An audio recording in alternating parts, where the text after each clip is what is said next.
Despite its history, despite the legacy of exploitation, colonialism, and subjugation, despite the ongoing challenge of conflict and instability, Africa is determined and ready to regain its position as a site of human progress. The era of African development has arrived. Through the African Continental Free Trade Area, which is creating a wider, seamless trading area and also accelerated interconnectivity, African countries are mobilizing their collective means and resources to achieve shared prosperity. Through this treaty, African countries are establishing for themselves the foundation for a massive increase in trade, accelerated infrastructure development, regional integration, and sustainable industrialization.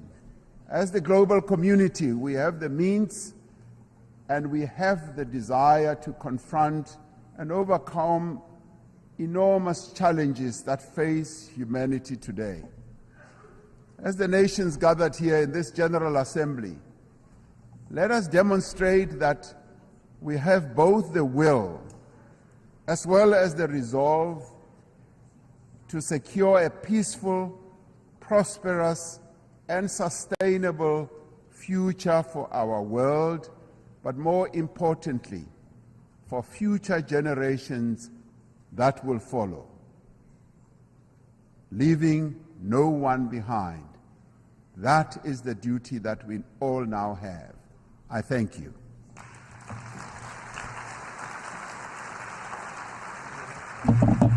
I wish to thank the President of the Republic of South Africa for the statement just made, and I request protocol to escort His Excellency.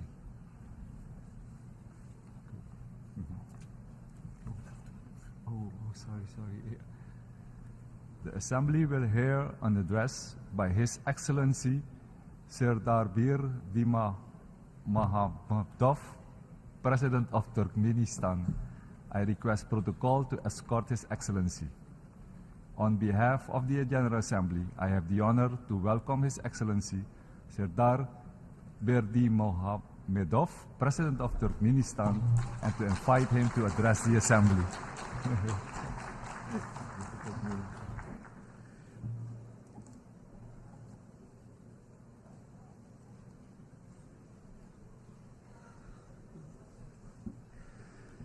Dear heads and members of delegations, ladies and gentlemen, first of all, I would like to congratulate you with the opening of the 78th session of the General Assembly of the United Nations and wish you the productive work.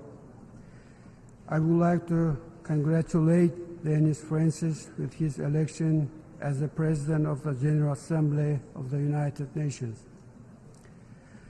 Today, high responsibility should unite all member states of the United Nations. Each of them should and has the means to significantly contribute to the tackling of the tasks of the UN. Current world faces very serious challenges out of multiple reasons. All of them, despite their difference in appearance, influence the course of the interstate relations in a greater or lesser extent, and often negatively influence the implementation of agreed plans and programs on key areas of the global agenda. This, in turn, may lead to the blurring of the very foundation of global security as a principle of the UN, which should not be allowed. Out of this, Turkmenistan over several years firmly and persistently upholds the principle of unity, of security, and its integrity. We are convinced that military and political security should not be considered separately from economic, ecological, energy, transport, food, biological, and information security. None of those mentioned areas cannot be secondary or irrelevant, and their solution cannot be postponed. I think that the main challenge of the UN is to provide the integral approach to the security challenge, mobilize the current experience, competence, ideas, and initiatives of the member states in a constructive manner, and step back from the short-term gains and advantages to attain truly crucial goals which will provide lasting peace, security, and development in the long term. This could only be achieved collectively and with UN in the main role. Amid the discussions on the role of the UN in the current world and suggestions to reform, it is a fact that there is no alternative to the UN. From the day of its development, UN stands as the only universal and legitimate organization responsible for peacekeeping and providing global and comprehensive security and stable modern structure of the interstate relations. This is the principal position of Turkmenistan. And for this reason, we have to consistently and persistently make use of the potential of global organization, its political, diplomatic tools, and moral authority in order to make balanced, non-ideological assessment of current events and tendencies, and to overcome the distrust and confrontational tensions in the world politics, and try to indicate the perspectives to compromise and to consider mutual interests. It is only possible under the auspices of UN in an open and genuine dialogue.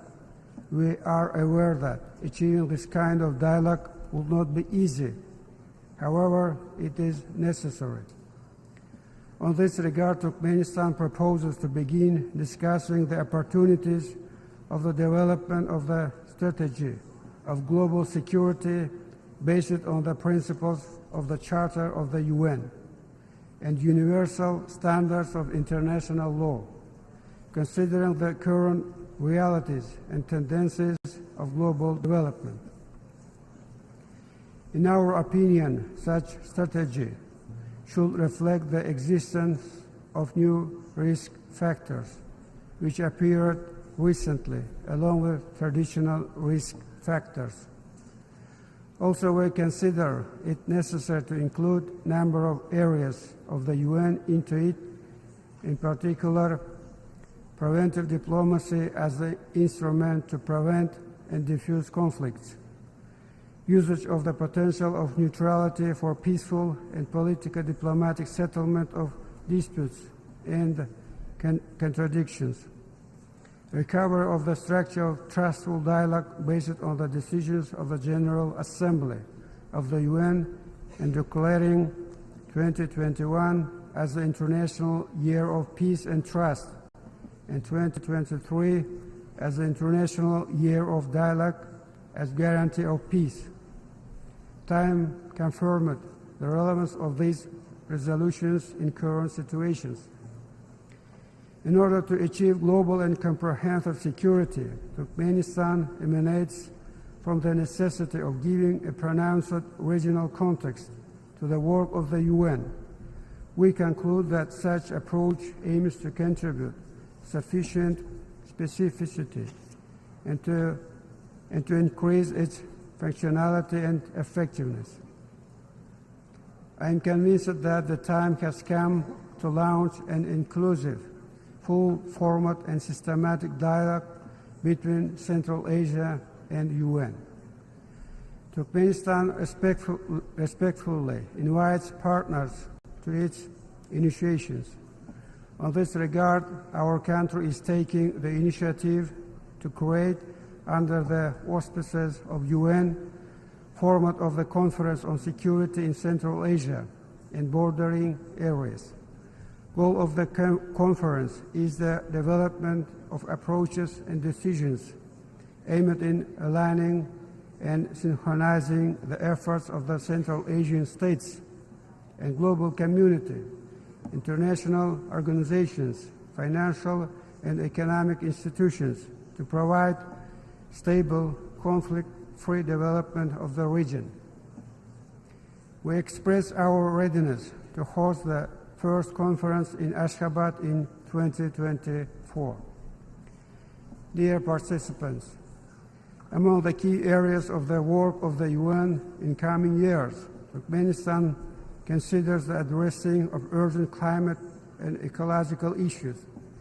Among them, we highlight the issues regarding global methane pledge. I have to tell that with joining the Paris Agreement for Climate Change in 2017, number of relevant national programs were adopted in our country. National events are being held aimed at reducing and eliminating negative effects of methane emissions into the atmosphere. We are primarily talking about phased implementation and use of modern, green and resource-saving technologies, mainly in energy, industry and transport areas.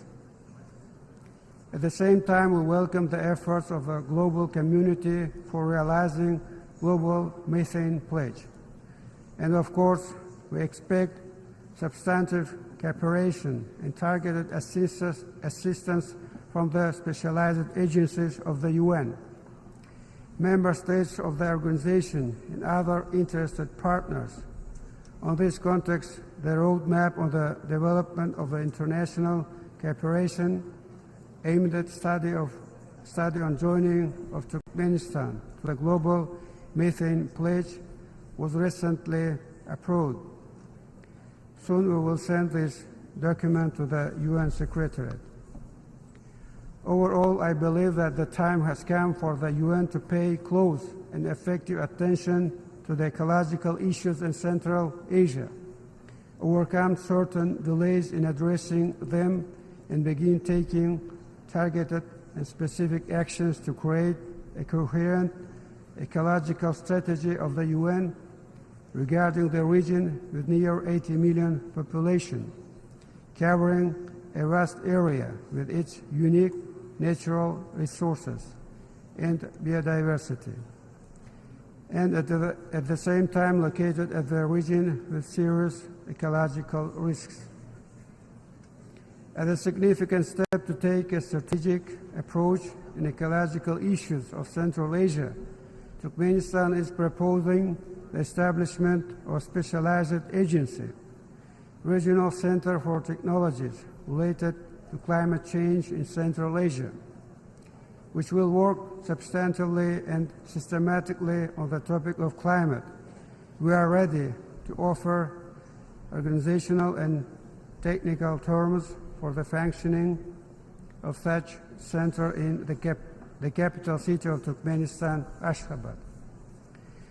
Central Asia, region adjoining the Caspian Sea. Everyone is aware of the importance of this lake with its unique natural complex in the context of global ecological agenda. As a result of active and respectful long-term cooperation of coastal countries, the key principles of politics on the Caspian were developed, including the Convention on the Legal Status of the Caspian Sea. Last summer, on the Sixth Caspian Summit in Turkmenistan, all the participants firmly affirmed their readiness for tight cooperation on ecological issues. I believe that it gives a good opportunity for the beginning of wide, systematic interaction of coastal countries with the UN. On this regard, Turkmenistan is proposing the creation of the Caspian Ecology Initiative, which will be aimed at becoming a platform for substantive and professional interaction on a wide range of issues associated with environmental protection of the Caspian, preserving its biological resources, and tackling of the several pressing ecological issues. We think that the realization of this initiative should be done with the tight cooperation with the UN, its agencies and institutions. Dear participants, as a responsible member state of the UN, Turkmenistan clearly formulates and implements its own approaches and actions by defining the priorities which will make a tangible contribution and serve for the benefit of global goals, facilitating their early achievement. Among those priorities, we highlight the realization of SDGs in transport area. As you know, Turkmenistan initiated the creation of effective international platforms on this important area. Let me mention the first ever global conference on sustainable transport, which was successfully held in Ashgabat in 2016.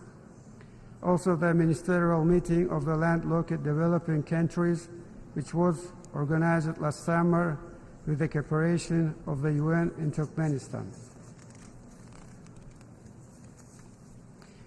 We are proud that purposeful work of Turkmenistan was marked by the adoption of 6 resolutions on transport by the General Assembly in recent years, which were initiated by Turkmenistan. Among the recent ones, resolution on the World Sustainable Transport Day, which was adopted in May. We thank all the member states for support of the document. On this regard, relying on the state of the resolution, Turkmenistan is proposing to convene a high-level meeting within current session on occasion of the World Sustainable Transport Day. We hope for the assistance of relevant UN agencies in organizing this event in New York. The important area of the work of Turkmenistan in achieving the SDGs is maximizing assistance to the UN in addressing the food issue. COVID-19, along with other adverse factors, has exposed the weakness of the countries where this issue is unsolved and where the population doesn't get proper nutrition. Unity, integrity, and determination is necessary when addressing the issues related to the access of countries and regions of the food resources, guaranteed proper nutrition as an integral part of human rights, and a key factor of health and normal physical development, especially for children. It is obvious that it needs groundbreaking decisions and new approaches which will overcome political, ideological, and conjunctural barriers. Consequently, Turkmenistan comes forward with an initiative to convene a major international forum on food security with the cooperation of World Food Programme, World Health Organization, and United Nations Children's Fund under the auspices of UN. We express our readiness to provide terms for holding such an event in the capital city of Turkmenistan within the agreed time frame.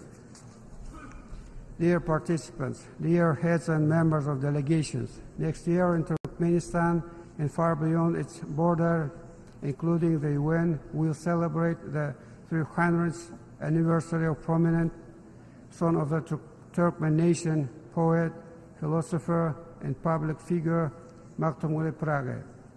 Whole humanity honors the memory of him and pays due respect to the great humanitarian who majorly contributed not only to the world literature, but also to the development of Eastern civilization and of the whole world. And I would like to conclude with an excerpt from the poem of Maktumuli, Call to the Humanity, in which he addresses his fellows and descendants these life-affirming lines: no matter asleep or awake, he will be loyal to his intentions. Let the loyalty to the creative thoughts, ideals of peace, justice, and progress serve as a main and clear guide in our joint work. Thank you for Thank you very much. On behalf of the Assembly, I wish to thank the President of Turkmenistan for the statement made, and I request protocol to escort His Excellency.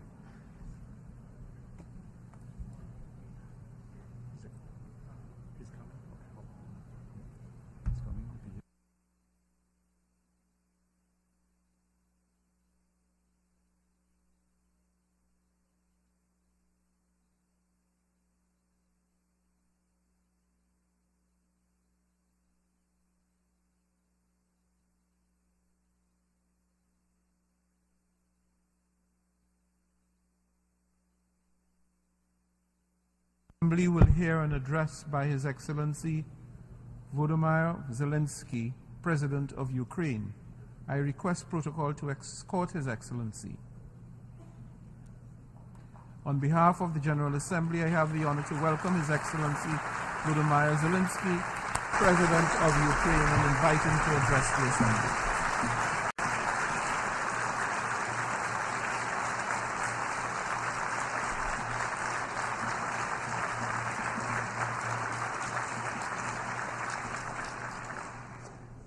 Thank you very much. I welcome all who stand for common efforts, and I promise, being really united, we can guarantee fair peace for all nations.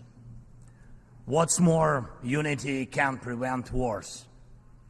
Ladies and gentlemen, Mr. Secretary General, Mr. President, fellow leaders, this call saw many wars, but not as active defender against the aggressions.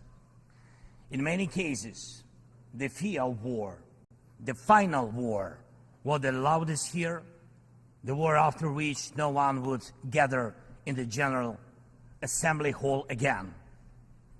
The Third World War was seen as a nuclear war, a conflict between states on the highway to nukes.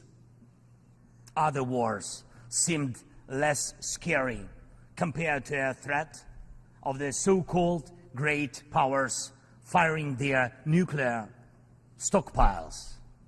So the 20th century taught the world to restrain from the use of the weapons of mass destruction, not to deploy, not to proliferate, not to threaten with, and not to test, but to promote a complete nuclear disarmament. Frankly, this is a good strategy, but it should not be the only strategy to protect the world from the final war. Ukraine gave up its third largest nuclear arsenal. The world then decided Russia should become a keeper of such power. Yet history shows it was Russia who deserved nuclear disarmament the most back in 1990s. And Russia deserves it now. Terrorists have no right to hold nuclear weapons. No right. But truly, not the nukes are the scariest now. While nukes remain in place, the mass destruction is gaining its momentum. The aggressor is weaponizing many other things, and those things are used not only against our country, but against all of yours as well. Fellow leaders, there are many conventions that restrict weapons, but there are no real restrictions on weaponization. First, let me give you an example. The food. Since the start of the full-scale war, the Ukrainian ports in the Black and Azov Seas have been blocked by Russia. Until now, our ports on the Danube River remain the target for missiles and drones. And it is a clear Russia's attempt to weaponize the food shortage on the global market in exchange for recognition for some, if not all, of the captured territories. Russia is launching the food prices as weapons. The impact spans from the Atlantic coast of Africa to the Southeast Asia. And this is the threat scale. And I would like to thank those leaders who supported our Black Sea Grain Initiative and program Grain from Ukraine. Thank you so much.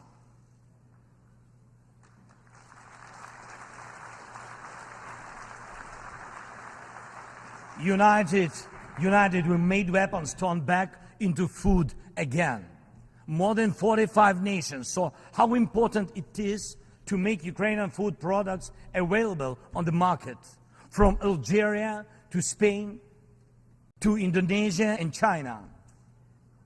And even now, when Russia has undermined the Black Sea Grain Initiative, we are working to ensure food stability. And I hope that many of you will join us in these efforts. We launched a temporary sea export corridor from our ports, and we are working hard to preserve the land routes for grain exports. And it is alarming to see how some in Europe, some our friends in Europe, play out solidarity in political theater, making thriller from the grain. And they may seem to play their own role, but in fact, they are helping set the stage to a Moscow actor. Second, weaponization of energy. Many times the world has witnessed Russia using energy as a weapon. Kremlin weaponized oil and gas to weaken the leaders of other countries when they came to the Red Square. And now this threat is even greater. Russia is weaponizing nuclear energy. Not only it is spreading its unreliable nuclear power plant construction technologies, but it is also turning other countries' power plants into real dirty bombs. Look, please, what Russia did to our Zaporizhia power plant. Shelled it, occupied it, and now blackmails others with radiation leaks. Is there any sense to reduce nuclear weapons when Russia is weaponizing nuclear power plants? Scary question. The global security architecture offers no response or protection against such a treacherous radiation threat, and there is no accountability for radiation blackmailers so far. The short example is children. Children. Unfortunately, various terrorist groups abduct children to put pressure on their families and societies. But never before the mass kidnapping and deportation would become a part of the government policy. Not until now. We know the names of tens of thousands of children and have evidence on hundreds of thousands of others kidnapped by Russia in the occupied territories of Ukraine and later deported. The International Criminal Court issued arrest warrant for Putin for this crime. And we are trying to get children back home. But time goes by. What will happen with them? What will happen to them? Those children in Russia are taught to hate Ukraine, and all ties with their families are broken. And this is clearly a genocide. When hatred is weaponized against one nation, it never stops there. Each decade, Russia starts a new war. Parts of Moldova and Georgia remain occupied. Russia turned Syria into ruins. And if not Russia, the chemical weapons would have never been used there in Syria. Russia has almost swallowed Belarus. It is obviously threatening Kazakhstan and other Baltic states. And the goal of the present war against Ukraine is to turn our land, our people, our lives, our resources into a weapon against you, against the international rules-based order. Many seats in the General Assembly Hall may become empty if Russia succeeds with its treachery and aggression. Ladies and gentlemen, the aggressor scatters deaths and brings ruins even without nukes, but the outcomes are alike. We see towns, we see villages in Ukraine wiped out by Russian artillery, leveled to the ground completely. We see the war of drones. We know the possible effects of spreading the war into the cyberspace. The artificial intelligence could be trained to combat well before it would learn to help the humanity. Thank God, people have not yet learned to use climate as a weapon. Even though humanity is failing on its climate policy objectives, this means that extreme weather will still impact the normal global life, and some evil state will also weaponize its outcomes. And when people in the streets of New York and other cities of the world went out on climate protests, we all have seen them. And when people in Morocco and Libya and other countries die as a result of natural disasters, and when islands and countries disappear underwater, and when tornadoes and deserts are spreading into new territories, and when all of this is happening, one unnatural disaster in Moscow decided to launch a big war and kill tens of thousands of people. We have to stop it. We must act united to defeat the aggressor and focus all our capabilities and energy on addressing these challenges. As nukes are restrained, likewise the aggressor must be restrained, and all his tools and methods of war. Each war now can become final, but it takes our unity to make sure that aggression will not break in again. And it is not a dialogue between the so-called great powers somewhere behind the closed doors that can guarantee us all the new wars era, but open war of all nations for peace. Last year, I presented the outlines of the Ukrainian peace formula at the UN General Assembly. Later, in Indonesia, I presented the full formula. And over the past year, the peace formula became the basis to update the existing security architecture. Now we can bring back to life the UN Charter and guarantee the full power for the rules-based world order. And tomorrow, I will present the details at a special meeting of the UN Security Council. The main thing is that it is not only about Ukraine. More than 140 states and international organizations have supported the Ukrainian peace formula fully or in part. The Ukrainian peace formula is becoming global. Its points offer solutions and steps that will stop all forms of weaponization that Russia used against Ukraine and other countries and may be used by other aggressors. Look, for the first time in modern history, we have a real chance to end the aggression on the terms of the nation which was attacked. And this is a real chance for every nation to ensure that aggression against your state, if it happens, God forbid, will end, not because your land will be divided and you will be forced to submit to military or political pressure, but because your territory and sovereignty will be fully restored. We launched the format of meetings between national security advisors and diplomatic representatives. Important talks and consultations were held in Hiroshima, in Copenhagen, and in Jeddah on the implementation of the peace formula. And we are preparing a global peace summit. And please, I invite all of you who do not tolerate any aggression, to jointly prepare the summit. And I am aware of the attempts to make some shady dealings behind the scenes. Evil cannot be trusted. Ask Prigozhin if one bets on Putin's promises.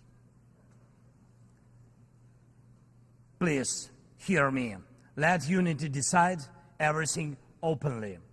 While Russia is pushing the world to the final war, Ukraine is doing everything to ensure that after Russian aggression, no one in the world will dare to attack any nation. Weaponization must be restrained. War crimes must be punished. Deported people must come back home. And the occupier must return to their own land. We must be united to make it, and we'll do it. Slava Ukraini!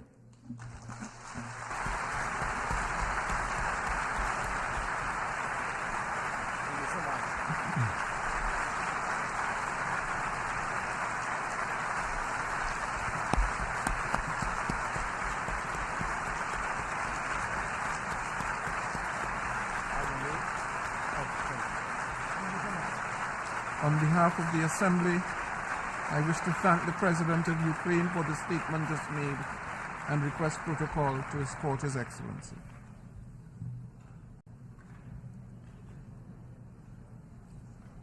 The Assembly will hear an address by His Excellency Alejandro Giammattei Falla, President of the Republic of Guatemala.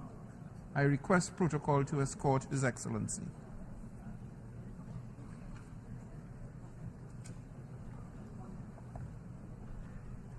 On behalf of the General Assembly, I have the honor to welcome His Excellency Alejandro Giammattei Falla, President of the Republic of Guatemala, and to invite him to address the Assembly.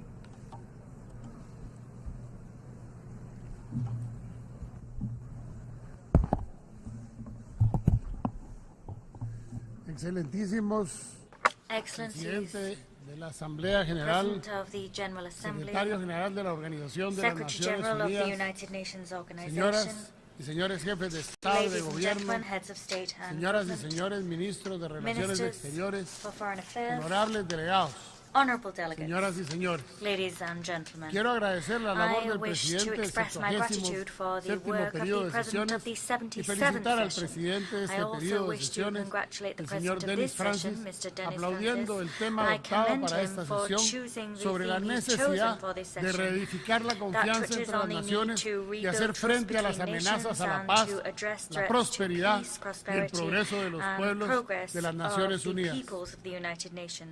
Nos enfrentamos hoy a un momento sin precedentes.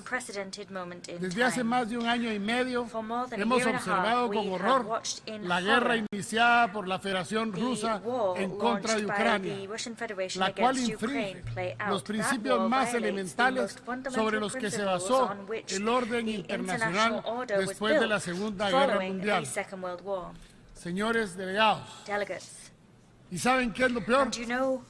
Que parece que nos hemos acostumbrado. Nos hemos acostumbrado a las flagrantes violaciones a los derechos humanos en Ucrania, a la guerra, a la muerte, y peor aún, en lugar de enfrentar eso, nos hemos acostumbrado a voltear a ver a otro lado ante una triste y cruda realidad que pretendemos ignorar. Eso nos ha conducido a la desconfianza entre los seres humanos, a la desigualdad entre las naciones, al no respeto a los acuerdos de paz, y bajo esta realidad, la prosperidad y el progreso del ser humano son imposibles. Hoy, aquí, delante de ustedes, declaro que esta organización no es la más activa. Tenemos inseguridad alimentaria, muertes por guerra, grandes migraciones, entre otros múltiples problemas. Por eso hay que hacerla funcionar. Debemos trabajar entre todos. Necesitamos una organización renovada que busque soluciones, pero sobre todo necesitamos países que estén dispuestos a superar sus posiciones ideológicas, dispuestos a superar sus conflictos ancestrales, overcome age-old conflicts. Now is the time that the human beings represented among your people, now is the time for them to shake hands. Now is the time for them to be ready to share their wealth and to invest in countries that need that investment to generate wealth to survive. It is a matter of saving the very human race. It's a matter of saving the planet. It's a matter of having future generations that will be able to live in peace and development.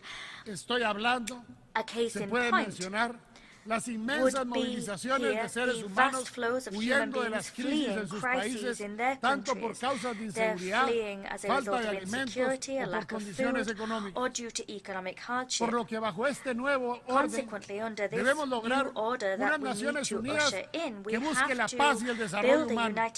Se debe exigir el respeto al derecho internacional, el respeto a la solución de las diferencias de manera pacífica, al respeto a la autodeterminación de los pueblos. Para que esto se logre, cada país debe levantar su voz. Cada país debe decir basta.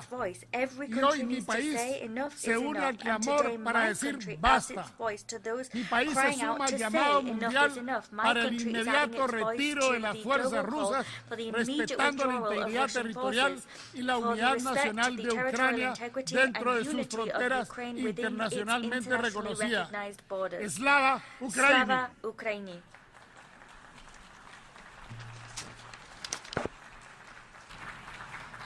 Señor presidente, el desarme y la no proliferación de las armas nucleares, así como la utilización de la energía nuclear para fines pacíficos, es uno de los pilares más importantes de la organización.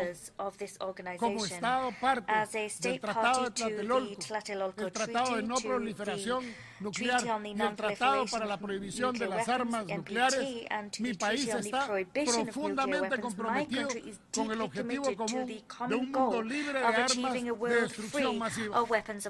Imagínense ustedes la catástrofe que sería para el mundo si la agresión ilegal y no provocada de la Federación Rusa destruyese la central de generación nuclear de Zaporizhzhia, la más grande central nuclear de Europa, que está en peligro, su integridad y funcionamiento, y que puede ocasionar un desastre de proporciones inconmensurables.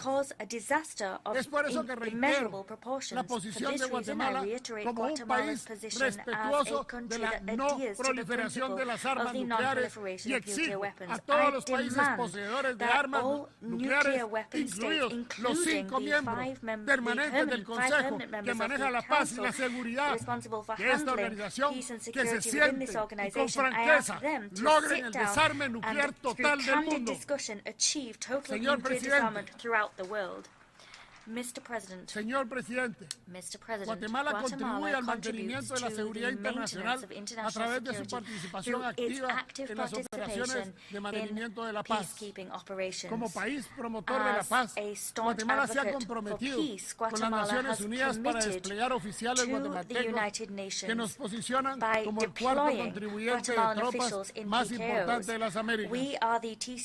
Señor presidente, reiteramos nuestro firme compromiso y solidaridad para el desarrollo y prosperidad del pueblo haitiano, que está en riesgo por una crisis multidimensional de carácter político, seguridad interna, falta de desarrollo y la crisis humanitaria que atraviesa. Como comunidad internacional debemos reaccionar y atender las catástrofes antes de que sean aún más lamentables. Es por ello que si esta organización decide una nueva misión de paz a ser desplegada en el territorio haitiano, pueden contar con la participación de Guatemala, con el entrenamiento y capacitación de las fuerzas de Haití, en tanto la misión de paz esté presente en dicho país. Señor presidente, en el proyecto de cambio de las bases de las Naciones Unidas para que cuente con los mecanismos que le permitan responder a los principales desafíos de la humanidad tan necesitada de paz y de desarrollo, Guatemala